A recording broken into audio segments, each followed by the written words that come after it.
ಬಗ್ಲಿಲ್ಲ ಅಂದ್ರೆ ಜನಕ್ಕಿನ್ನ ಅವ್ರೇನ್ ಮೇಲಲ್ಲ. ಮೋಸ ಮಾಡಿ ರೈತರು ಹೊಟ್ಟೆ ಮೇಲೆ ಹೊಡಿಬಾರ್ದು. ಬೆಳಿಗ್ಗೆ ಇದ್ರೆ ನೀವೇನ್ ತಿಂತಿದೀರಾ ಮನೆಗೆ? ಯಾರು ಬರಲ್ವಾ ನಿಮ್ ಮನೆಗೆ? ಫಸ್ಟ್ ಬೆಳಿಗ್ಗೆ ಇದ್ರೇನೆ. ನಮ್ಮ ಡಿ ಕೆ ಶಿವಕುಮಾರ್ ಅವರು ಜೀವನ ಪರ್ಯಂತ ಭೂಮಾಫಿಯ ಮಾಡ್ಕೊಂಡೇ ಬಂದಿದ್ದಾರೆ.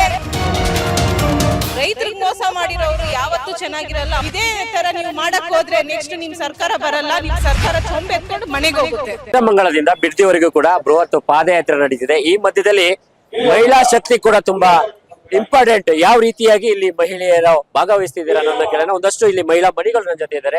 ಹೇಳಿ ಮೇಡಮ್, ಯಾವ ರೀತಿಯಾಗಿ ಈ ಒಂದು ಪಾದಯಾತ್ರೆಯಲ್ಲಿ JDS ನಿಂದ ಮಹಿಳಾ ಘಟಕ ಇರ್ಬೋದು ಅಥವಾ ಮಹಿಳೆಯರು ಪಾಲ್ಗೊಳ್ತಿದ್ದಾರೆ, ಯಾವ ರೀತಿಯಾಗಿ ರೈತರ ಜೊತೆಗೆ ಮಹಿಳಾ ಶಕ್ತಿ ನಿಂತಿದೆಯೋ? ನಾವು ಬೆಂಗಳೂರು ಸೌತ್ GBA ಅಧ್ಯಕ್ಷರು. ನಾವು ಕುಮಾರಣ್ಣನ ನೇತೃತ್ವದಲ್ಲಿ ನಾವು ಬೈರಮಂಗಲದಿಂದ ಫ್ರೀಡಂ ಪಾರ್ಕ್ ವರ್ಗೂ ಪಾದಯಾತ್ರೆ ಮಾಡ್ಬೇಕು ಅಂತ ಅನ್ಕೊಂಡಿದೀವಿ. ಯಾವುದೇ ಕಾರಣಕ್ಕೂ ಬಿಡೋ ಮಾತೇ ಇಲ್ಲ. ನಾವು ಇಲ್ಲಿ ಎಲ್ಲ ನೋಡಿದ್ರೆ ತೆಂಗಿನ ಮರಗಳನ್ನ ಕಲ್ಪವೃಕ್ಷಕ್ಕೆ ಹೋಲಿಸ್ತಾರೆ. ಅದಕ್ಕೆ ಕೊಡ್ಲಿ ಹಾಕೋ ಪ್ರಯತ್ನ ಪಡ್ತಾ ಇದ್ದಾರೆ ನಮ್ಮ ಡಿ ಕೆ ಶಿವಕುಮಾರ್ ಅವರು. ಅದು ಅವ್ರ ಉದ್ದೇಶ ಏನಿರ್ಬೋದು ಅಂದ್ರೆ ಈ ಕೆರೆಗಳು ಮತ್ತೆ ಗೌರ್ಮೆಂಟ್ ಜಾಗಗಳನ್ನೆಲ್ಲ ಅಕ್ವೈರ್ ಮಾಡ್ಕೊಂಡು ಅವರ ಇದು ಒಂದು ಪ್ರಾಫಿಟ್ಗೋಸ್ಕರ ಬಳಸ್ಕೊಳ್ಳೋ ಹುನ್ನಾರಕ್ಕೋಸ್ಕರ ಇದ್ ಮಾಡ್ತಾ ಇದ್ದಾರೆ. ಅದೇ ಬಾಲಕೃಷ್ಣಣ್ಣ ಅವ್ರು ಹೇಳ್ತಾರೆ, ಬಾಲಕೃಷ್ಣ ಗೌಡ್ರು ಏನು ನಿಮ್ಮ ಪಾಪ ತೊಳ್ಕೊಳಕ್ಕೆ ಅಂತ ಹೇಳ್ತಾರೆ. ಆದ್ರೆ ರೈತರು ನೀವು ಪಾದಯಾತ್ರೆ ಮಾಡ್ತಾ ಇರೋದು ಯಾಕೆ? ಪಾಪ ತೊಳ್ಕೊಳಕ್ಕೆ ಅಂತ ಹೇಳ್ತಾರೆ. ನಮ್ ಪಾಪ ಅಲ್ಲ, ಅವ್ರ ಪಾಪನ ತೊಳೆಯಕ್ಕೆ ಅಂತ ನಾವ್ ಬಂದಿರೋದು. ಅವ್ರ ಪಾಪ ಮುಚ್ಕೊಳಕ್ಕೋಸ್ಕರ ಅವ್ರ ಏನೋ ಮಾಡ್ತಾ ಇದ್ದಾರೆ. ಅದು ರೈತರು ದೇಶದ ಬೆನ್ನೆಲುಬು ಅಂತಾರೆ. ನಾವು ರೈತರಿಗೋಸ್ಕರ ಸಪೋರ್ಟ್ ಆಗಿ ನಿಂತಿದೀವಿ. ಇವರು ಜಮೀನ್ ಕಿತ್ಕೊಂಡು ಅನ್ನ ತಿನ್ನೋದಕ್ಕೆ ಚಿನ್ನ ತಿಂತಾರ ಇಲ್ಲ ಏನ್ ತಿಂತಾರೆ? ತಿನ್ಬೇಕಾಗಿರೋದು ಅನ್ನ. ಇವ್ರು ಅನ್ನ ಕೊಡ್ತಾ ಇರೋರು ಬೆಂಗಳೂರಿಗೆ 100 ಎಕರೆ ಜಮೀನು ಹತ್ರ ಇರೋದ್ರಿಂದ 1000 ಎಕರೆ ಜಮೀನಿನ ಅಲ್ಲಿಂದ ಬೆಳೆಯುವ ಹಾಲ್ಗಳು ಹಾಲ್ಗಳು ಎಲ್ಲ ಸಪ್ಲೈ ಮಾಡ್ತಾರೆ. ಅಲ್ಲಿ ಏನ್ ತಿಂತಾರೆ, ಏನ್ ಕುಡಿತಾರೆ ಅಲ್ವಾ? ಇವರು ರೈತರಿಗೆ ಇಷ್ಟೊಂದು ಮೋಸ ಮಾಡ್ತಾ ಇರೋದ್ರಿಂದ ನಾವ್ ಯಾವ್ದೇ ಕಾರಣಕ್ಕೂ ಬಿಡೋ ಮಾತಿಲ್ಲ. ನಾವು 100 ಜನ ಅಲ್ಲ 1000 ಜನ ಮಹಿಳೆಯರೇ ಭಾಗವಹಿಸ್ತಾ ಇದೀವಿ. ಇದು ಯಾವ್ದೇ ಕಾರಣಕ್ಕೂ ನಾವು ಬಿಡೋದೇ ಮಾತೇ ಇಲ್ಲ. ರೈತರಿಗೆ ನಾವು ಯಾವ್ದೇ ಕಾರಣಕ್ಕೂ ಬಿಡಲ್ಲ. ರೈತರಿಗೆ ಅನ್ಯಾಯ ಆಗಕ್ ಬಿಡೋದೇ ಇಲ್ಲ ನಾವು. ಈಗ ನಿಮ್ಮ ಕ್ಷೇತ್ರದ ಶಾಸಕರೇ ಬಾಲಕೃಷ್ಣ ಅವರು ಈ ಬಾರಿ ಮಂತ್ರಿ ಆಗಿದ್ದಾರೆ. ಸೊ ಅವ್ರು ಬಿಡ್ತಾರೆ ಈಗ, ಬಿಡದಿ ಭೂಸ್ವಾಧೀನ ಕೈ ಬಿಡ್ತಾರೆ ಅಂತ ಹೇಳಿ ನಿಮ್ ಗ್ಯಾರಂಟಿ ಇದೆಯಾ? ಈಗ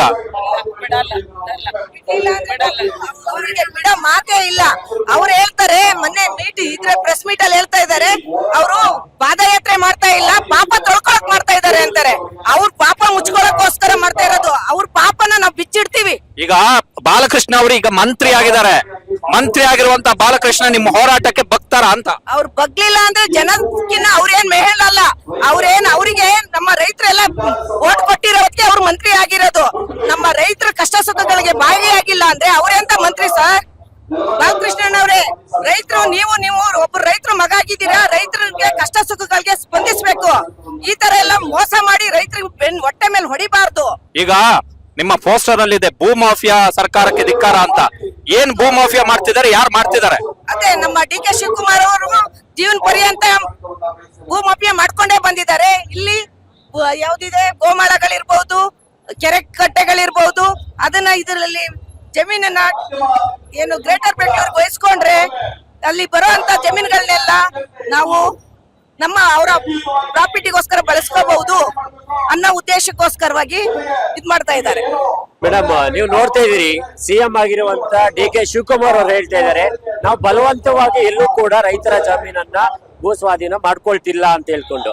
ಯಾರು ಒಪ್ಪಿಗೆಯಿಂದ ಕೊಡ್ತಾರೋ ಅಂತವ್ರನ್ನ ಮಾತ್ರ ತಗೊಳ್ಕೊಳ್ತಿದೀವಿ ಅಂತ ಹೇಳಿ.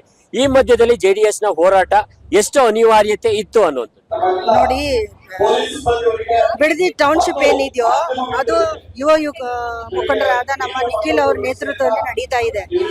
ನಮ್ದು ಬಂದ್ಬಿಟ್ಟು 3 ದಿನ ನಡೆಯುತ್ತೆ. 3 ದಿನದಲ್ಲಿ ಬಂದ್ಬಿಟ್ಟು ನಾವು ಕೊನೆದು ಫ್ರೀಡಂ ಪಾರ್ಕ್ ತಲುಪ್ತೀವಿ. 3 ದಿನದಲ್ಲಿ ಬಂದ್ಬಿಟ್ಟು ನಾವು ನಮ್ಮ JDS ಪಕ್ಷ ಬಂದ್ಬಿಟ್ಟು ನಿಖಿಲ್ ಅವರು ಕುಮಾರಸ್ವಾಮಿ ಇಬ್ರು ಬಂದು ಬೆಂಬಲನ ಕೊಟ್ಟಿದ್ದಾರೆ.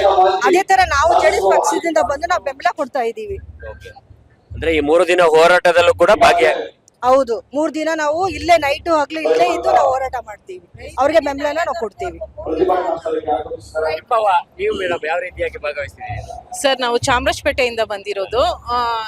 ರೈತರಿಗೆ ಈ ತರ ಮೋಸ ಮಾಡಬಾರ್ದು ಡಿ ಕೆ ಶಿವಕುಮಾರ್ ಅವರು.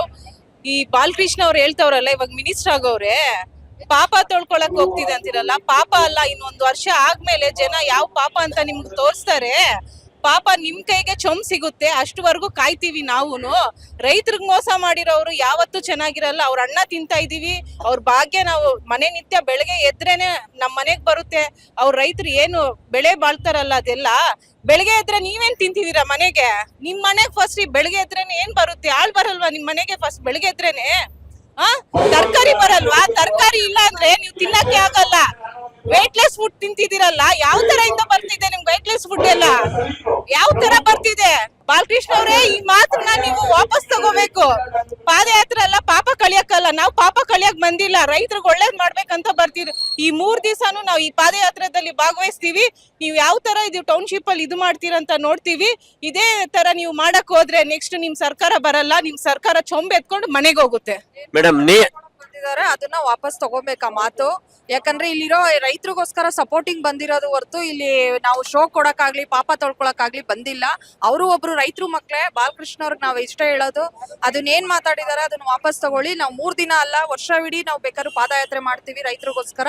ಅದೊಂದು ಹೇಳಕ್ ಸರ್ಕಾರಕ್ಕೆ, ಮುಖ್ಯವಾಗಿ DK ಶಿವಕುಮಾರ್ ಅವರಿಗೆ, ಅವರು ಕೂಡ ಇದೇ ಜಿಲ್ಲೆಯವರು, ರೈತರು ಏನೊಂದು ಈ ಒಂದು ಭೂಸ್ವಾಧೀನಕ್ಕೆ ಹಿಂದೆ ಅವರೇ ಹೇಳ್ತಾರೆ HD ಕುಮಾರಸ್ವಾಮಿ ಅವರು ಇದಕ್ಕೆ ಗ್ರೀನ್ ಸಿಗ್ನಲ್ ಕೊಟ್ಟಿದ್ದು ಅಂತ ಹೇಳ್ಕೊಂಡು ಆ ಬಳಿಕ ಅವರು ಅದನ್ನ ಸ್ಟಾಪ್ ಮಾಡಿದ್ರು. ಅದನ್ನ ನಾನು ಮುಂದುವರಿಸ್ತಿದ್ದೀನಿ ಅಂತ ಹೇಳ್ತಾರೆ. ಸೊ ಈ ಬಗ್ಗೆ ಏನ್ ಹೇಳ್ತೀರಿ? ಈಗ ಮುಂದುವರ್ಸೋದಿಕ್ಕೆ ಅಲ್ಲಿ ರೈತರು ಬೆಂಬಲ ಕೊಡ್ಬೇಕು. ಬೆಂಬಲನೇ ಇಲ್ಲ ಅಂದ್ಮೇಲೆ ಅವ್ರು ಏನ್ ಮುಂದುವರ್ಸಿ ಬಿಡದಿ ಟೌನ್ಶಿಪ್ ಮಾಡಕ್ ಹೊರಟಿದ್ದಾರೆ. ಇದನ್ನ ಮಾಡಿ ಏನ್ ಮಾಡ್ಬೇಕು ಅಂತ ರೈತರು ಹೊಟ್ಟೆ ಮೇಲೆ ಹೊಡೆದು ಏನ್ ಕಟ್ಬೇಕು ಅಂತ ಇದ್ದಾರೆ, ಅದು ಅವ್ರಿಗೆ ಆನ್ಸರ್ ಮಾಡ್ಬೇಕು. ಕುಮಾರಣ್ಣನ ವಿಷಯ ತಗೊಳ್ಳಿ, ಇಲ್ಲ ಅಂತಲ್ಲ, ಅವ್ರು ಹೇಳಿದ್ದಾರೆ ಅಂತ ಅವ್ರು ಹೇಳ್ತಾ ಇದಾರಲ್ವಾ. ಹಾಗಂತ ಕುಮಾರಣ್ಣ ಇಷ್ಟೆಲ್ಲ ಮಾಡಿ ನಾವು ರೈತರು ಹೊಟ್ಟೆ ಮೇಲೆ ಹೊಡೆದು ಬಿಟ್ಟಿ ಟೌನ್ಶಿಪ್ ಮಾಡ್ತೀವಿ ಅಂತ ಬಂದಿಲ್ಲ ಅವರು. ಅದನ್ನ ಅವ್ರು ಏನ್ ಹೇಳಿದ್ದಾರೆ ಅದು ವಾಪಸ್ ತಗೊಳಕ್ ಹೇಳಿ ಅಷ್ಟೇ. ನೋಡಿ, ಬಾಲಕೃಷ್ಣ ಅವರು ಆ ಮಾತನ್ನ ವಾಪಸ್ ತಗೋಬೇಕು. ಯಾಕಂದ್ರೆ ಪಾಪ ತೊಳ್ಕೊಳಕ್ಕೆ ಅಂತ ಹೇಳ್ತಾರಲ್ವಾ, ಅವ್ರು ಮಾಡಿರೋ ಪಾಪ ತೊಳ್ಕೊಳಕ್ಕೆ ಇದನ್ನ ಕೈ ಬಿಟ್ರೆ ಅವ್ರ ಪಾಪ ತೊಳೆಯುತ್ತೆ. ಅವ್ರು ಕೈ ಬಿಡ್ಲಿಲ್ಲ ಅಂದ್ರೆ ಇನ್ನೂ ದೊಡ್ಡದಾಗಿ ಬರೋವರ ಚುನಾವಣೆಯಲ್ಲಿ ಅವರಿಗೆ ಬುದ್ಧಿ ಕಲಿಸ್ತಾರೆ ರೈತರು. ಸೊ ಇದು JDS ನ ಹೋರಾಟಕ್ಕೆ ಬಂದಿರತಕ್ಕಂತಹ JDS ನ ರೈತ ಮಹಿಳೆಯರ ಆಕ್ರೋಶದ ಮಾತು. HC ಬಾಲಕೃಷ್ಣ ಮತ್ತೆ ಮುಖ್ಯಮಂತ್ರಿ DK ಶಿವಕುಮಾರ್ ಇಬ್ಬರಿಗೂ ಕೂಡ ಎಚ್ಚರಿಕೆಯನ್ನು ಕೊಟ್ಟಿದ್ದಾರೆ. ಕನೆಕ್ಟ್ ಕರ್ನಾಟಕ, ಇದು ನಿಮ್ಮ ನೆಟ್ವರ್ಕ್.